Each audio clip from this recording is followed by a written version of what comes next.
Hola, ¿qué tal? Muy buenas tardes, compañeras, compañeros. Pues un gusto saludarles. Ya en esta última sesión correspondiente al año 2020, pues vamos a iniciar con esta temática que habíamos iniciado la clase anterior, que fue una sesión sincrónica. Eh, Comenzamos con esta temática de la fenomenología en la arquitectura. Señalamos que Edmund Husserl va a ser quien en el siglo XIX propone el término de fenomenología trascendental. Vamos a regresarnos un poquito nada más para ubicar a este señor. Ahí está. Fenomenología trascendental, en donde se busca que la fenomenología asuma la tarea de describir el modo en el cual el mundo se hace presente ante la subjetividad, determinando sus diferentes estructuras esenciales. Por lo tanto, el conocimiento y la constitución de la realidad será algo que va a buscar la fenomenología. Podríamos decir en términos generales que la fenomenología es la ciencia de la conciencia. Algo que va a buscar la fenomenología específicamente, y así como lo enuncia esa frase, va a tratar de entender lo subjetivo, identificar lo no tangible de los elementos evidentes y tangibles. De ahí que la clase anterior estuviéramos platicando, acuérdense de esta descripción fenomenológica de una obra de arte de Edmund Husserl, en donde se señala cómo hay cosas aparentes y hay cosas no aparentes, en donde nosotros podemos ir comenzando a identificar estos elementos que, por lo menos en arquitectura, tratándolo de aplicar, no es lo mismo nada más verlo y dar una interpretación a eso que estoy viendo, a tratar de entender qué es lo que hay atrás, qué fue lo que originó aquello que estoy viendo. Eso se vuelve de pronto pues el trabajo del arquitecto. En el caso de tratar de entender una serie de circunstancias que generan emociones, que generan recuerdos, quiero, de hecho aquí nos quedamos la clase anterior, que para poder hablar de la fenomenología de forma general y después aplicarla a la arquitectura, tenemos nosotros que considerar estos cuatro autores. El primero de ellos es Edmund Husserl, con la idea de la fenomenología trascendental. Ahorita explicamos un tanto qué nos dice Edmund Husserl. Luego tenemos los conceptos existencialistas de la espacialidad y la corporeidad de Martin Heidegger. Tenemos la teoría del cuerpo como teoría de la percepción de Maurice Merleau-Ponty y la estética del devenir de Gilles Deleuze. Estos cuatro pensadores, filósofos, son los que utilizaremos como base para poder un tanto entender el concepto de la fenomenología. Empezamos con Edmund Husserl. Este autor nos está señalando varios puntos. El primero de ellos es el epogé. Y ese es uno de las partes importantes del análisis fenomenológico. El epogé se refiere a una relación que existe entre el mismo epogé, la fenomenología, la conciencia, la experiencia. Significa que el epogé es una relación que va a existir entre lo que es la relación de el ser con su contexto. Eso es la conciencia. Cuando uno es, uno puede identificarse como parte de un contexto desde un aspecto existencialista, la conciencia.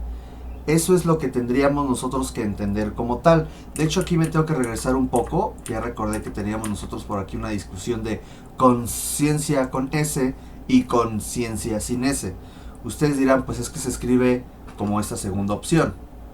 Aunque sí existe la posibilidad de escribirlo con S y sin S.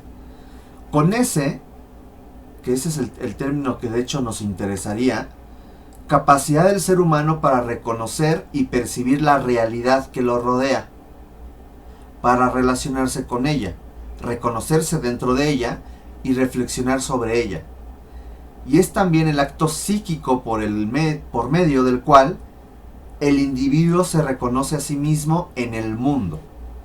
Eso es la conciencia. Cinese se referiría a una capacidad que tienen los seres para distinguir el bien y el mal. Es un concepto más moralista. Sin embargo, el día de hoy, conciencia, cinese, también tiene la acepción de conciencia con S. Por lo tanto, ¿qué es conciencia? Es esta capacidad que tenemos los seres humanos para reconocer y percibir la realidad que nos rodea, relacionarnos con ella y reconocernos dentro de ella, y por lo tanto poder reflexionar y criticar también a la misma. ¿Okay? Ese es el término de conciencia. Entonces, el epogé se va a referir a esta idea de reconocer la realidad que nos va a envolver y poder reflexionar sobre ella, poder criticar sobre ella y poder entender la relación de ella con nosotros. De hecho, uno de los puntos fundamentales que busca una metodología de análisis del análisis fenomenológico es la suspensión del epogé, que en un rato platicaré, pero se refiere mucho a no llegar y luego comenzar a analizar. No, a ver, espérate. Tienes que comenzar a partir de la experiencia, comenzar a entender esta realidad más allá de lo que se ve. El epogé, más adelante lo volvemos a platicar. También tenemos la importancia de la intuición, de lo que aparece, del objetivo. Nos dice que a partir de la esencia, lo que aparece, lo que veo, es el resultado intencional de los actos subjetivos que dan sentido a las construcciones arquitectónicas.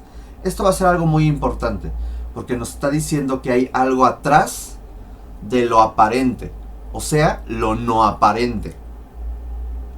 Y la idea es que la intuición nos ayude un tanto a identificar también lo no aparente a partir de lo que estoy viendo.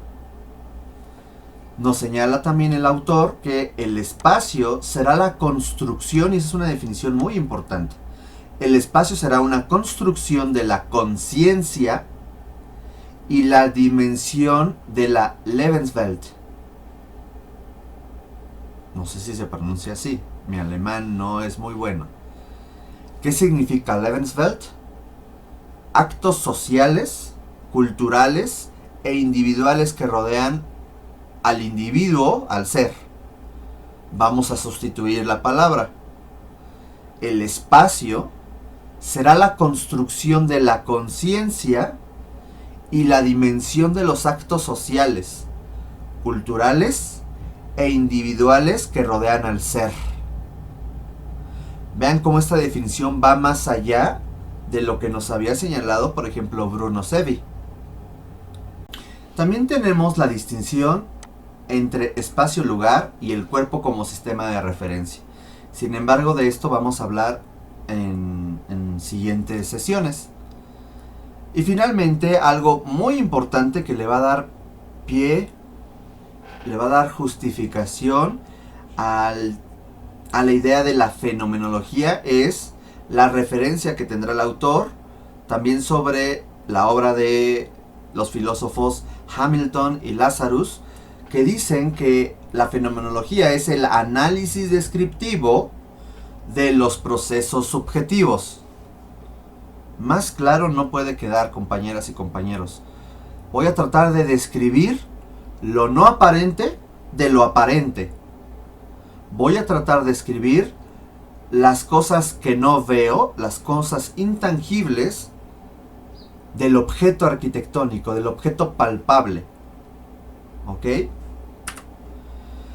Tenemos dentro de el existencialismo, que es una corriente filosófica que se va a centrar en el análisis de la condición humana, la libertad y la responsabilidad individual, las emociones, así como el significado de la vida. Y tenemos por ahí a varios filósofos, entre ellos, pues el mismo Edmund Husserl, Martin Heidegger, que es ese señor que nos está mirando con esa mirada así como de matadora, ¿no? Y Maurice Merleau-Ponty, del cual ahorita platicaremos. En el caso de Martin Heidegger, tiene obras muy importantes para el desarrollo de la filosofía del siglo XX, también un tanto complicadas para poder entenderlas.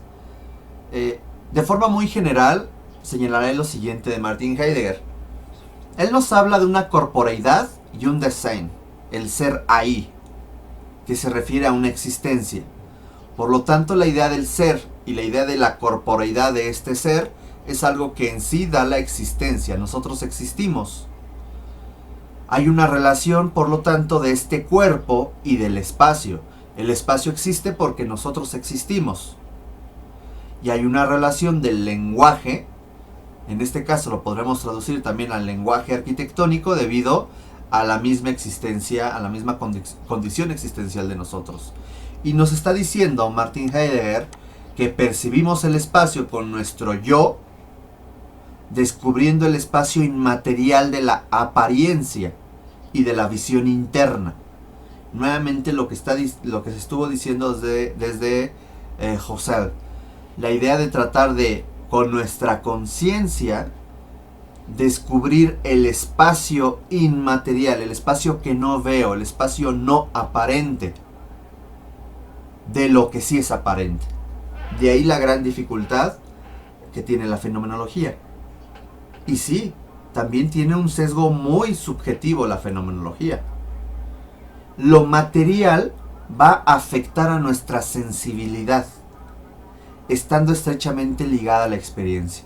Por lo tanto, Martin Heidegger nos está diciendo que la idea de la conciencia, de la existencia, va a ir también ligada con lo material, con lo inmaterial y con la experiencia de cada individuo.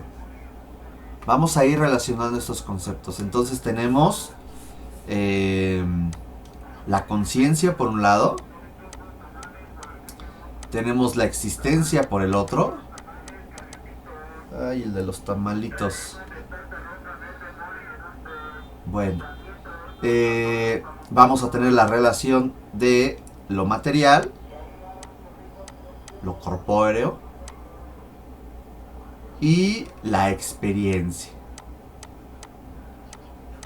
Es la relación de estos factores lo que será importante en el pensamiento de Martin Heidegger.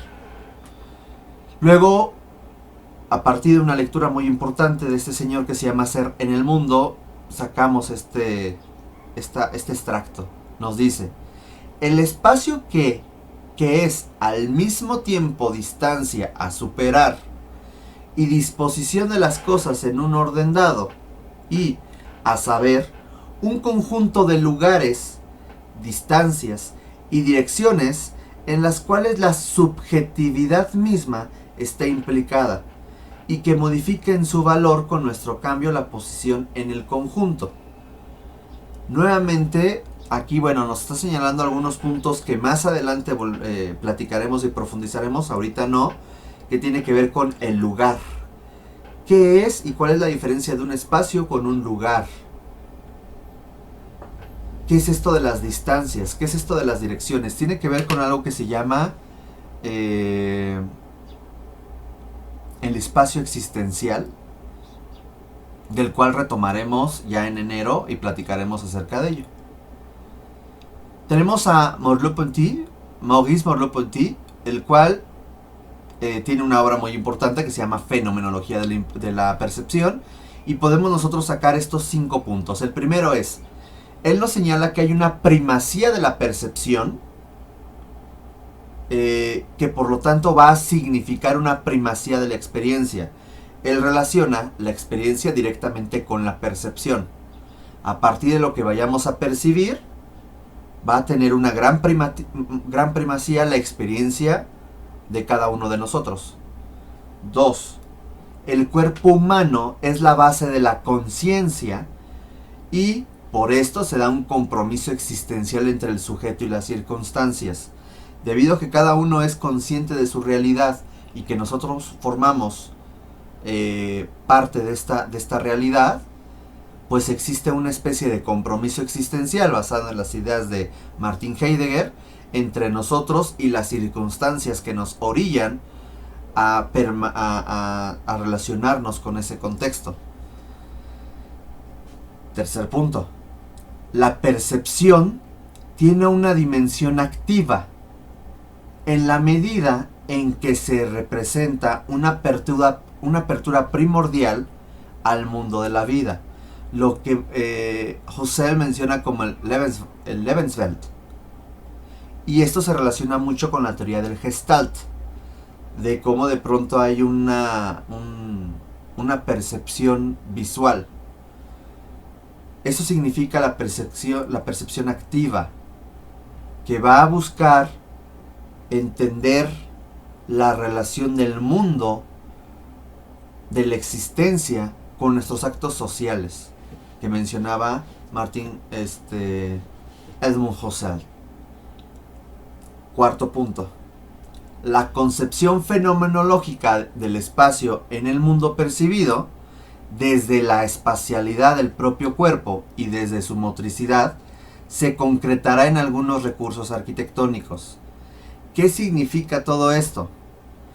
Que la concepción fenomenológica también va en relación con lo somático. Acuérdense de lo somático que habíamos hablado del ser en relación con la percepción, en relación con el movimiento. ¿Se acuerdan? Entonces también va en relación con el movimiento, la cuarta dimensión, el tiempo. Cómo va transformándose un espacio a lo largo del día y cómo va modificando nuestra percepción. Tenemos como un quinto y último punto que nuestro conocimiento no versa de sensaciones. Fíjense que esto es algo súper importante. No es nada más llegar y decir ¿qué siento? No. Va a versar en las percepciones. El qué siento, o sea, las sensaciones va a ser consecuencia de una estructura perceptual. Entonces, esto de la percepción se va a entender por ello que nuestro acceso a la realidad no es en sí desnudo y que las sensaciones nos llegan como un todo y no de forma separada. Llegamos a un espacio y nos va a bombardear el espacio de información. Esto quiere decir de estímulos. Y así eso va a la segunda parte de la clase. Estos estímulos nos llegan y cómo nuestro cerebro los va a estructurar. Y vamos a encontrar que si los estímulos son importantes, las sensaciones que se generan en nuestros sentidos internos y externos, pero existirá un proceso de percepción el cual al final nos habla no nada más de una percepción específica, sino de una serie de percepciones ante los cuales nosotros vamos a responder y generar una imagen abstracta. Eso lo explicaré en la segunda parte del video. Y tenemos finalmente a Gilles Deleuze, que bueno, ya es un autor del siglo XX, y tiene un libro por ahí, bueno, una teoría llamada La estética del devenir, en donde habla de pliegues, repliegues y despliegues. Nos menciona los siguientes puntos. El espacio no tiene un fin. Se puede continuar con él, me faltó ahí el acento, coma, como una banda de Mobius. ¿Se acuerdan de la banda de Mobius? Esa que tenemos aquí abajo, que nos ponían mucho en la preparatoria, ¿no? De la hormiga que siempre caminaba en la misma superficie, pero aparecía de un lado y del otro.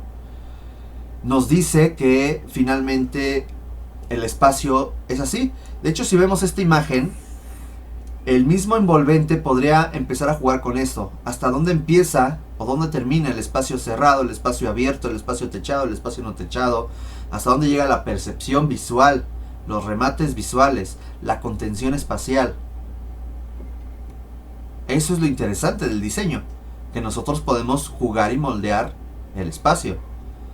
Eso de crear el espacio se me hace demasiado divino, ¿no? Y teocéntrico. Prefiero mejor decir diseñar, moldear, componer. La noción en que cada sujeto contiene al mundo, aunque de manera imperfecta. nos está hablando de una percepción muy individualista, en donde depende de cada uno de nosotros también. La noción del punto de vista de la percepción, los pliegues del pensamiento y las inclusiones y el punto de inflexión. Nuevamente este enfoque individual que va a cambiar a partir del punto de vista de cada uno de nosotros y de nuestra percepción y de nuestro pensamiento. El cuerpo como modo de interacción con el mundo. Nuevamente, la idea somática de mi ser con la percepción, con la cuarta dimensión, con el tiempo, el desplazamiento, los recorridos. Eso es importante para entender la percepción y la estética del devenir. Otro de los puntos es de la interpretación a la experimentación. Él considera que cuando nosotros interpretamos algo y experimentamos con esa interpretación, hablamos de una estética lúdica, de una aplicación estética de forma dinámica. Y finalmente nos dice que la importancia del diseño es una herramienta para generar intenciones subjetivas en propuestas objetivas, y por ende a su vez como una herramienta de análisis de las propuestas artísticas espaciales. Significa todo esto, compañeras y compañeros, que el mismo diseño será una herramienta para generar las intenciones que no se ven, las intenciones no aparentes. Estas intenciones que al final dan una justificación y una razón de ser al objetivo, al objeto arquitectónico. Yo sé que esto es complicado y todos los semestres siempre los alumnos quedan así como de que, y a distancia más. Traté de ser lo más claro posible. Ahora, tampoco es que ustedes tengan que utilizar la aplicación de todos estos pensamientos de forma erudita en el análisis que van a realizar para el trabajo final, ni en lo que viene. Vamos a tratar de hacer una conclusión, ¿ok?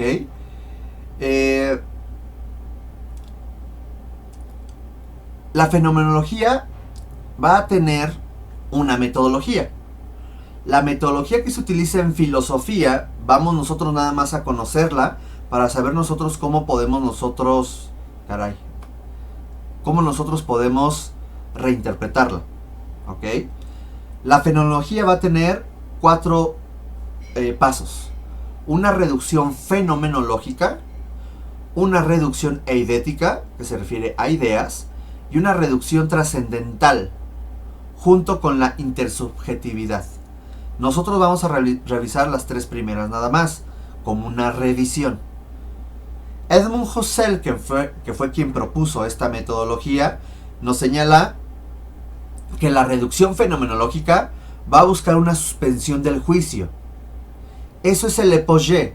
El epogé es un juicio a partir del conocimiento del contexto de la realidad, o sea, la conciencia, y de nuestras experiencias. El epogé es un juicio. Por lo tanto, cuando yo llegue, o ustedes lleguen a su obra arquitectónica, lo primero que tengo que hacer es suspender en un principio la serie de juicios que pueda yo generar en el edificio. ¿Para qué?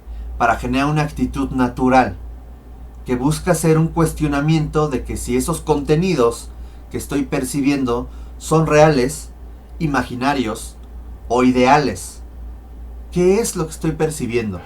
Es un tanto como ahora sentarse y tratar de identificar qué es lo que estoy percibiendo, para ya después decir qué estoy sintiendo.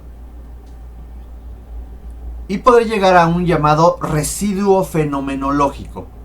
Esto se va a referir a vivencias, fenómenos de la conciencia, que va a estar conformada la conciencia por 2 aspectos, uno llamado el noesis y otro llamado el noema, en donde toda conciencia es conciencia de algo. Uf, qué complicado.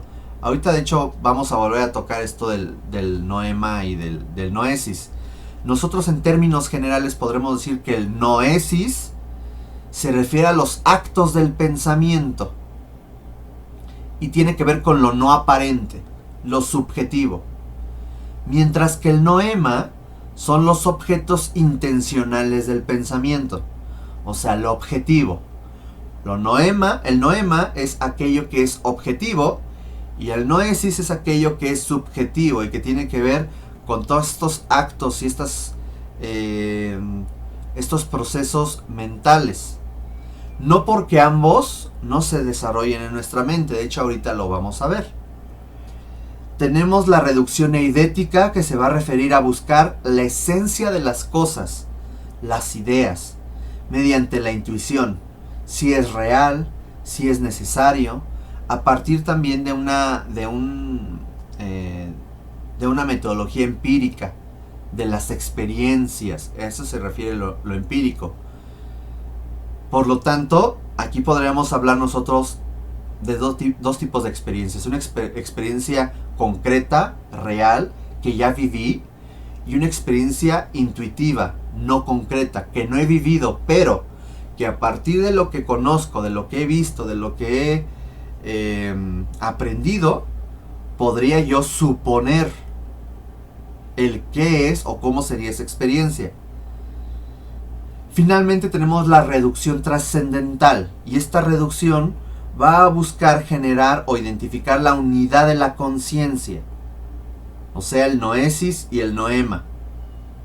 Como resultado tendremos un sujeto trascendental, o sea, el fenómeno. ¿Ok? Una vez que yo identifico el fenómeno, puedo a su vez también descomponerlo en noesis y noema. Ahorita vamos a ver ese esquema que va a quedar un poco más claro.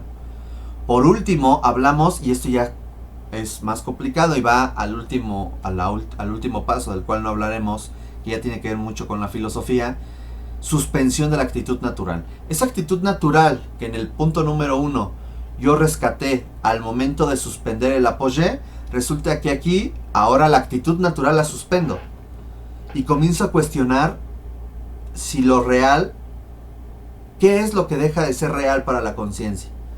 Las vivencias y los contenidos puros. Y es aquí cuando yo comienzo a poner en tela de juicio prácticamente todo, para tratar de llegar aún más a la esencia de las cosas. No vamos a ver todo eso, ya se vuelve, si de por sí todo esto es un tanto complejo de asimilar. Quiero nada más concluir con esto y en breve continuamos. La conciencia, acuérdense, esta habilidad que tenemos los seres para entendernos como parte de una realidad, de un mundo, de un contexto, y poder reflexionar sobre ella, va a estar conformada en términos generales y abstractos en 3 elementos: un fenómeno, un noema y un noesis. ¿Ok? Y uno va a determinar al otro, y será importante la existencia de uno y de otro para poder entender el fenómeno. En breve continuaremos.